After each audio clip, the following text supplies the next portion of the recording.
सत्संगत जी, प्यार से कहना दान न काज। आज यहाँ शांतिपुर में जो सत्संग में सभी उपस्थित मन के भाव सभी के कि ये दातार, ये परमात्मा, ये निराकार जो भी नाम से हम संबोधित करते हैं, जहाँ पे भी एक मन का विश्वास, ये आस्था, ये एक आइडेंटिटी, ये सत्य जो हमेशा से सच था और सच रहेगा, आज भी सच है, जो समय के साथ बदलता नहीं, जो परिस्थितियों के साथ बढ़ता घटता नहीं, इसकी कोई शुरुआत नहीं, इसका कोई अंत नहीं। तो ये सच, इसको देखा जा सकता है, इस परमात्मा को अपने जीवन में लाया जा सकता है और फिर इस परमात्मा के साथ हर पल जीवन का इसके एहसास में रहकर भक्ति की जा सकती है। तो ये एक भाव मन के भक्तों के हमेशा से जो रहे कि कोई भी इस संसार में इंसान है तो ये आत्मा उस इंसान की पीड़ित है और इस आत्मा को एक आनंद सुकून मिलना है तो परमात्मा के साथ मिलकर ही ये आत्मा निराकार की अंश जब अपने परम स्रोत में जाएगी तो ही एक तत्व एक इस्टेब्लिश होगा और ये एक मिक वाली अवस्था, ये एक हो जाने वाली अवस्था। और कैसे फिर हर समय भक्तों ने यही अपने आप को महसूस किया कि परमात्मा और उनकी रूह एक हो गई है और वो ही आनंदमय भक्ति भरा जीवन जीते हैं। फिर ये शारीरिक रूप तक ही या फिर कोई शरीर की पीड़ा, कोई धन दौलत, इससे भक्तों ने कभी भी अपने आप को एक जोड़ा नहीं। महलों में रहने वाले भी भक्त भक्त हैं, झोपड़ी में रहने वाले भी भक्त भक्त हैं। कभी भी एक अवस्था सिर्फ भक्ति की धन दौलत से तुलना नहीं की जा सकती उसकी, क्योंकि एक मन की अवस्था है, ये तो परमात्मा पे विश्वास, परमात्मा के एहसास से जुड़ी हुई अवस्था है। इसकी आर्थिक स्थिति से कोई इसका लेना देना नहीं है। तो ये धन दौलत, ये घर परिवार, ये रिश्तेदार, ये तो जीवन में जो जुड़े हैं हमारे साथ, तो इस शरीर की जब तक ये सांसों की यात्रा है तब तक ही ये सब है। और ये जो असली नाता जिससे जुड़ा है इस आत्मा का, ये परमात्मा के साथ, ये एक इटर्नल रिश्ता है, ये हमेशा के लिए रहने वाला रिश्ता है।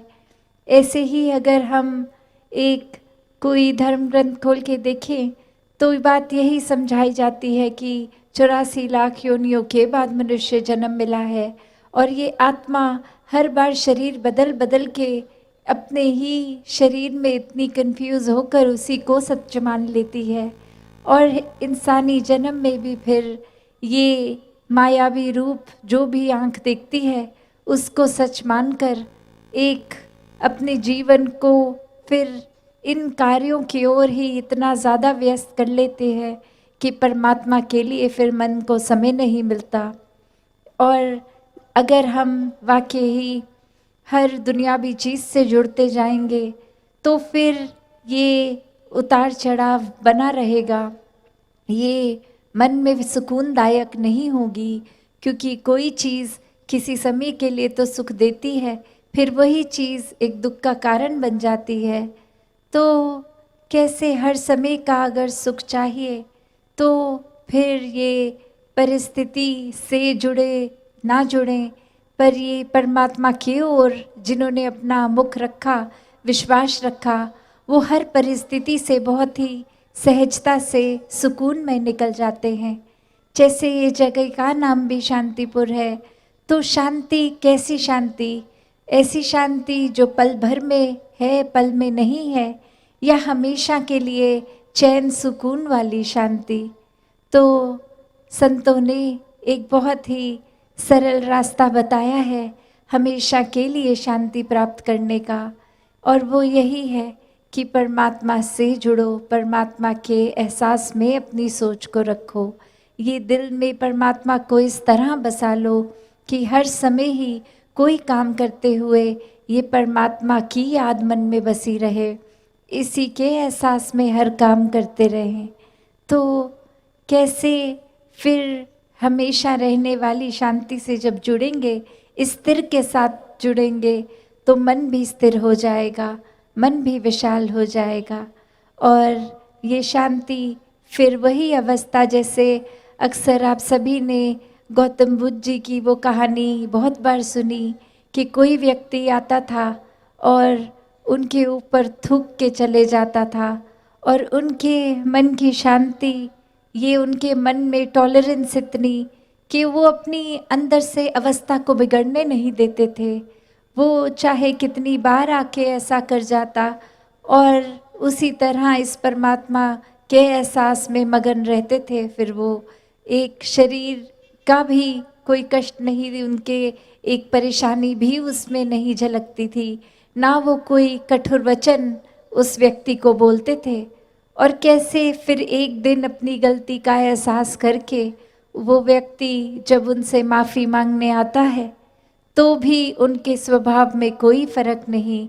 जैसे जब वो थूकता था उन पे, तो उसके साथ पेश आते थे, माफ़ी मांगने पर भी उसी तरह आए।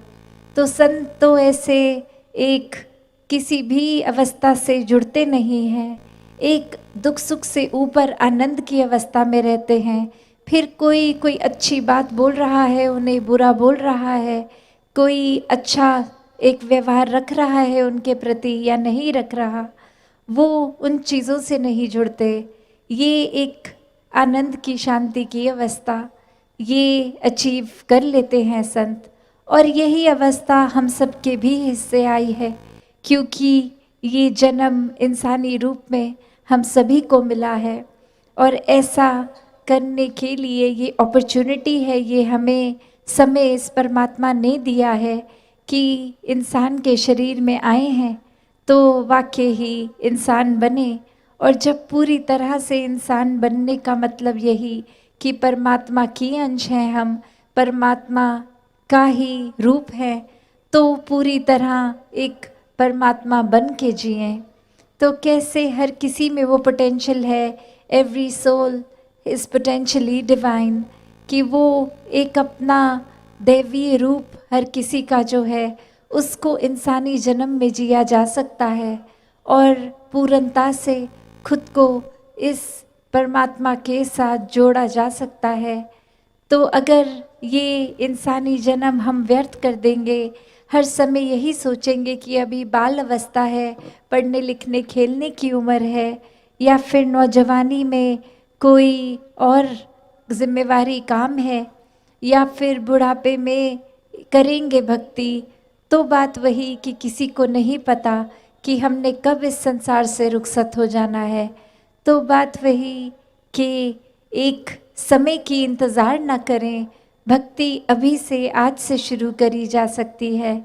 इस परमात्मा से जितना गहरा नाता बनाएंगे, हमारे सारे सांसारिक कार्य, सब जिम्मेवारियाँ, वो भी बहुत ही सहजता से स्वाभाविक रूप से निभ जाएंगी, एक उसको अच्छे से निभा लेंगे।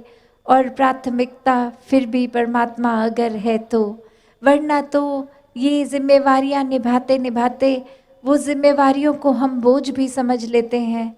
ये भूल जाते हैं कि ये जिम्मेवारियां, ये परिवार, ये भी तो परमात्मा का ही आशीर्वाद है। जब हम उस इक्वेशन से परमात्मा को निकाल लेंगे तो सब बोझ लगता है। कभी कभी तो मानसिक तनाव भी ऐसा आ जाता है कि हम खुद को ही बोझ अपने ऊपर समझ लेते हैं। तो वही बात संतों ने हमेशा समझाई, आज भी समझाते हैं कि जितना इस निराकार से, इस परमात्मा से जुड़ेंगे, इसको हर समय पहले ब्रह्म ज्ञान द्वारा इसको देखकर फिर इसमें विश्वास होगा, और फिर इस परमात्मा से प्यार होगा, और फिर ये प्रेमा भक्ति का जीवन इस तरह एकत्व का जीवन बन जाएगा आत्मा परमात्मा का, कि सिर्फ फिर ये रूह और निराकार का रिश्ता नहीं, ये तो निराकार हर किसी में है, कण कण में है पूरे ब्रह्मांड के, तो हर एक इंसान से बिना भेदभाव एक प्यार होता चला जाएगा। क्योंकि एक इंसान जब खुद ही प्रेम बन गया है तो प्रेम ही बांटता है। तो कैसे हर किसी ने जहाँ अपने जीवन में प्रेम को अपनाना है, पहले खुद बनकर प्रेम ही बांटना है। फिर ये किसी के प्रति इंसान नफरत कर ही नहीं सकता, क्योंकि सभी में परमात्मा है और ये नज़र आएगा। तो कैसे ये परमात्मा को हर समय देखते हुए इंसानी जन्म में ही ये भक्ति की जाए। एक मुक्ति की बात जो है, ये जीते जी फिर संत तो जीवन मुक्त हो जाते हैं। एक जीवन के उतार चढ़ाव, ये जंजाल, ये भरम बुलेखे, ये जीते जी ही आत्मा को एक बंधन कटे हुए जब ब्रह्म ज्ञान मिल जाता है और जब आंखें बंद हो जाती हैं, मृत्यु आ जाती है, तो भी इस आत्मा को पता है कि ये शरीर के बाद अब जाना कहाँ है। इस परमात्मा में जो जीते जी एकमिक है, वही मृत्यु के बाद भी अपना असली घर ये परमात्मा को पहचानता है, इस परमात्मा में एक हो जाता है। और इसी तरह हर किसी के हिस्से ये मुक्ति का हकदार हर कोई बन सकता है इस इंसानी जन्म में। तो संतों ने हमेशा जगाया है कि सो रहे हैं, दुनिया में कहीं खो गए हैं, तो अब जाग जाएं, इस परमात्मा से रूबरू हो जाएं, इस निराकार को जान लें, इसमें एक तरह से घुल जाएं, तो ही जीवन में फिर जहाँ वास्तविकता में परम इंसान भी बनेंगे, पूर्णता से मानवीय गुणों को अपनाएंगे, वहीं एक मुक्ति के हकदार भी होंगे। तो संतों ने सेवा, सुमिरन, सत्संग के पहलू को समझाते हुए कहा है कि संतों का संग करेंगे तो संतमति अपनाएंगे, फिर एक दिमाग दिल गलत रास्ते नहीं जाता। फिर वही संत जो खुद परमात्मा से जुड़े हैं, वो तो फिर एक सच का रास्ता ही दिखाएंगे, जीने का सही तरीका ही समझाएंगे। तो सत्संग की महत्वता संतों के कारण, एक मन से सुमिरन, इस नाता, ये जो परमात्मा से नाता है, इसको स्ट्रॉन्ग करने के लिए, इसको और मजबूत करने के लिए सुमिरन मन से इस परमात्मा के लिए, और सेवा भाव फिर बिना मतलब के पूरे संसार के लिए खुद को समर्पित करके मानवता के कल्याण के लिए। तो सेवा, सुमिरन, सत्संग द्वारा इस परमात्मा को याद रखा जा सकता है। ऐसा जीवन हर कोई जीता चला जाए। सत्संगत जी, धन्यवाद जी।